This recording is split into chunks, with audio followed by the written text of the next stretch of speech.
Pope Francis maybe heard this song, and maybe he didn't, but he certainly knew the text from which it was drawn, namely that of Jeremiah. And Pope Francis, knowing or not knowing the song itself, in Gaudete et Exultate, which is translated, rejoice and be glad, said that each saint is a mission planned by the Father to reflect and embody a specific moment in history, a certain aspect of the gospel, planned by the Father to embody in a specific moment in history a certain aspect of the gospel. Indeed, today we do have cause to rejoice and be glad, because this mission, as Pope Francis says, identifies who we are. We are a mission.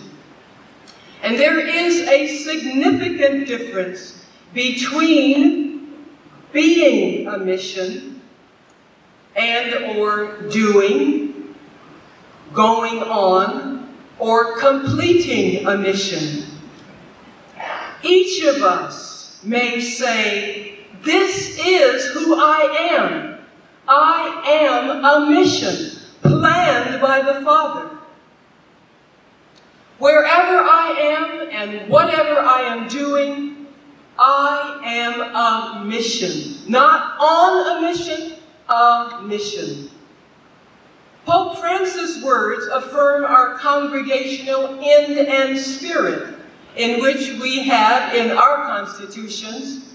We see ourselves situated in God's continuing action in history. God never stops acting in history, and we who are identified as a mission are always, as our opening acclamation acclaims, manifesting God everywhere, everywhere. Today's reading from the letter to the Corinthians adds another dimension to who we are. We heard Peggy introduce that reading. We are clay jars, earthen vessels, fragile, corruptible, destructible, vulnerable. But at the same time, we are holding a treasure from God that is infinite, indestructible, durable, everlasting, and all of those words that define something that never ends. We have that. We are holding that in clay jars, in earthen vessels. So Pope Francis' words, is a mission, affirm our identity in Christ, in whom we have the fullest meaning and the greatest understanding of the call on our lives. Today, we heard one aspect of Jesus' identity that will always be an essential component of our identity. For when the mother of James and John, mind you the mother, came to Jesus trying to secure some spot on the right and the left of Jesus Christ, wanting them to have some special glory, Jesus said, can they drink the cup? And they are actually speaking to them, can you drink the cup? Yes, we can do that. He said, but I don't have the power to give you what you're asking.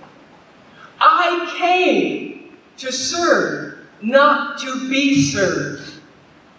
And so you are to be like I am. You are not to be like the Gentiles who lord it over. You're not to be like the rulers of the Gentiles who lord it over them and make their authority felt.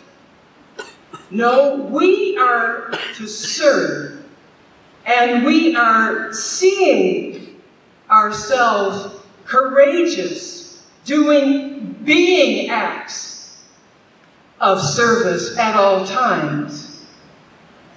Serving is in our DNA.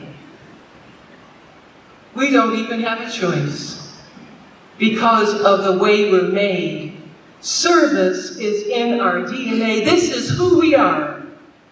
The way we serve and the way we organize ourselves in networks is to be a visible affront to every system of domination, manipulation, and power.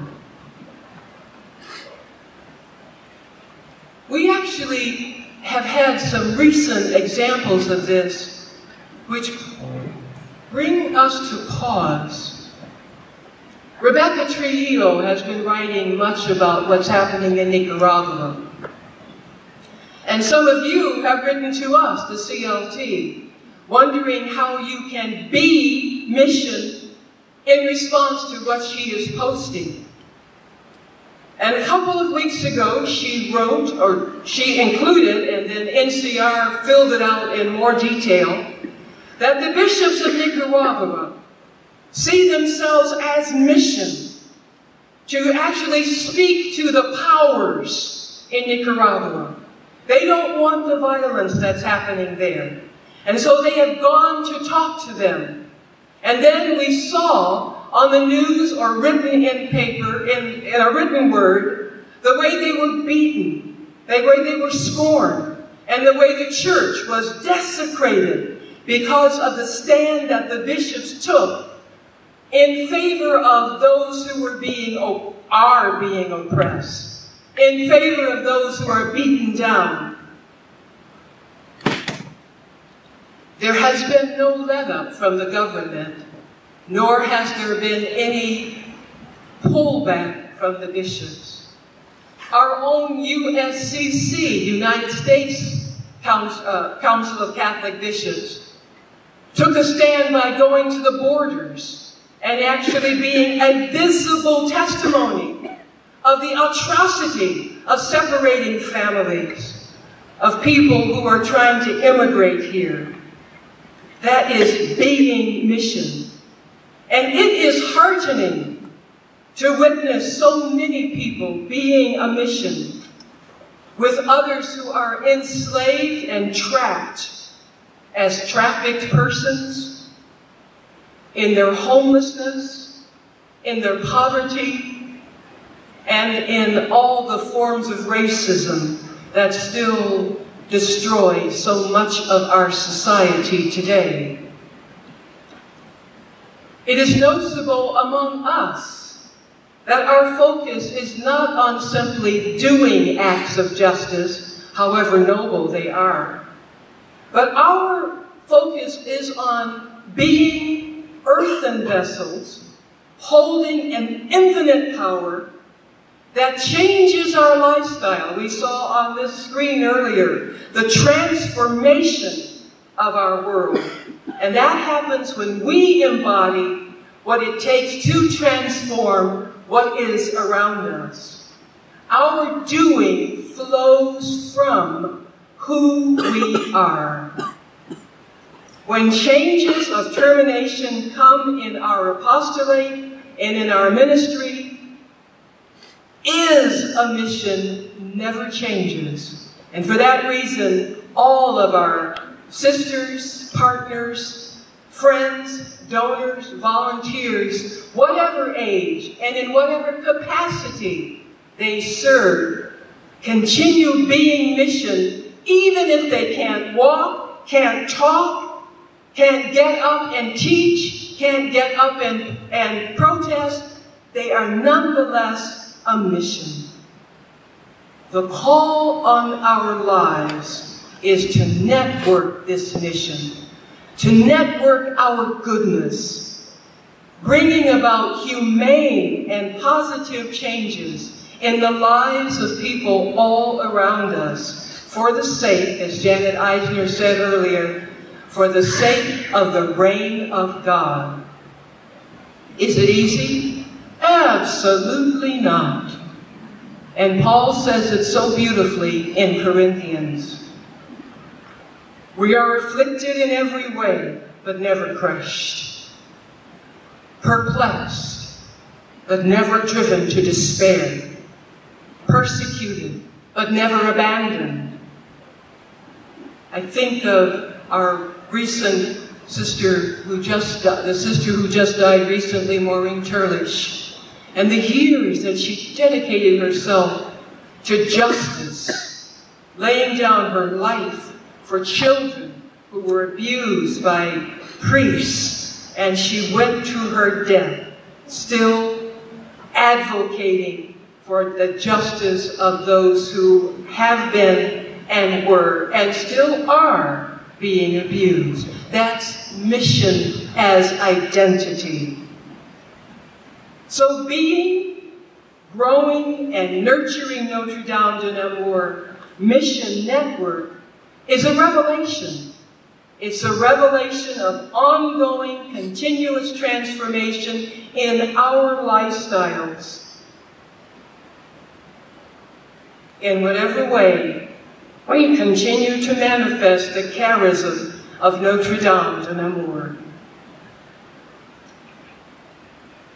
This is so much who we are, that people seeing us are changed by simply being with us. Much the same as the woman in the gospel who said, if I can just touch his cloak, I know I will be healed. Long before she did that, Jews in the Old Testament, according to Zechariah, 10 men from every nation will come and take hold of a Jew, grasping his garment and saying, let us go with you, for we have heard that God is with you. Many people have heard that God is with us. Many people know that God is in us. Throngs of people reach out to just touch this power that we hold in earthen vessels. It's not ours. But as we network that power and do what we do, but more importantly, be who we is together, the change is made and more change comes. And as a sign of the reality that this is done in unison and with each other, I invite us now to simply, very gently, just extend our hands and let them touch the hand on either side of the people next to us. And become very still for just a moment, realizing that most of the time we don't really know what to do. We are convinced of who's doing it within us. In our stillness, just validate and reaffirm that in the moments when we are confused about where to go and how to get there, we are reminded by the words from Isaiah that God is always there, enabling our light to break forth like the dawn in our silence, recognizing that God goes before us as a vindicator whenever that's needed, or as a rear guard in times of trouble, always ready to answer, "Here I am."